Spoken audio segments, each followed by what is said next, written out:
Hi అండి, welcome to MV food bites. ఈరోజు మన ఛానల్లో శనగపిండితో చేసే వాంపూసకు మించిన రుచి మరియు హెల్దీగా ఉండే మినపప్పు వాంపూసను చూపించబోతున్నానండి. వెన్నపూస వేయకపోయినా చాలా గుల్లగా క్రిస్పీగా చేసే ఈ మినపప్పు వాంపూసని ఓసారి కనుక నేను చెప్పే చిన్న చిన్న టిప్స్ మెజర్మెంట్స్తో ట్రై చేశారంటే మళ్ళీ ఇలానే చేసుకొని తినేంత అద్భుతంగా ఉంటాయి. సో వీడియోని ఎక్కడా స్కిప్ చేయకుండా చివరి వరకు చూసేయండి.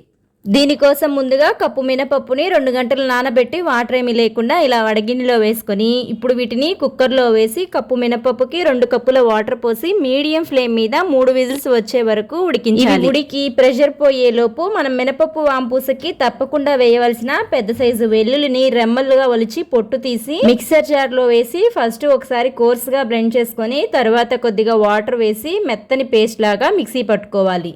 ఈలోపు మనకి మినపప్పు కూడా 3 విజిల్స్కే చక్కగా ఉడికిపోయాయి. వీటిని చల్లారిన తర్వాత మిక్సర్ జార్లో వేసి వీటితో పాటే మనం ముందుగా మిక్సీ పట్టుకున్న వెల్లుల్లి పేస్ట్ని కూడా వేసి ఎక్కడ పలుకు అనేది లేకుండా మెత్తగా వెన్నపూసలాగా గ్రైండ్ చేసుకోవాలి. ఇలా గ్రైండ్ చేసుకున్న దానిని పిండి కలుపుకోవటానికి వీలుగా ఉండే గిన్నెలో వేసుకొని కప్పు మినపప్పుకు గాను 4 కప్పుల జల్లించిన పొడి బియ్య పిండిని మాత్రమే వేసుకోండి. ఎందుకంటే మనము పిండి వంటలు ఎప్పుడు చేసినా పిండిని జల్లించి తీసుకోవటం వలన పిండిలో ఏమైనా బియ్యం నూక రవ్వ లాంటివి ఉంటే అవి పైకి తేలుతాయి. వాటిని రిమూవ్ చేసి మనం పిండి వంటల్లో వాడటం వలన మనకి మురుకుల గొట్టంలో వేసి ఒత్తుకునేటప్పుడు మనకి అవి అడ్డుపడకుండా చక్కగా దిగుతాయి.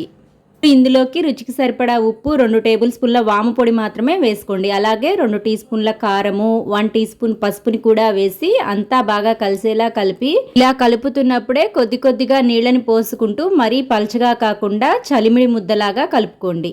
ఇదిగో చూడండి, ఇలా వీడియోలో చూపిన విధంగా చలిమిడి ముద్దలాగా కలుపుకున్న పిండిని సిలిండర్ షేప్లో చేసుకొని హోల్స్ ఉన్న ప్లేట్ పెట్టిన మురుకుల గొట్టంకి ఆయిల్ పూసుకొని ఈ పిండి ముద్దని అందులో పెట్టి మిగతా పిండి డ్రై అవ్వకుండా తడి కాటన్ క్లాత్ని కప్పి ఉంచి ఇప్పుడు బాగా హీట్ అయిన ఆయిల్ని చేతులకు సెగ తగలకుండా ఒకసారి ఫ్లేమ్ తగ్గించి వాంపూసని చుట్టుకొని తర్వాత మళ్ళీ హై ఫ్లేమ్లో ఉంచి ఆయిల్ బబుల్స్ తగ్గే వరకు ఫ్లిప్ చేసుకొని కాల్చుకొని తీసుకోవటమే.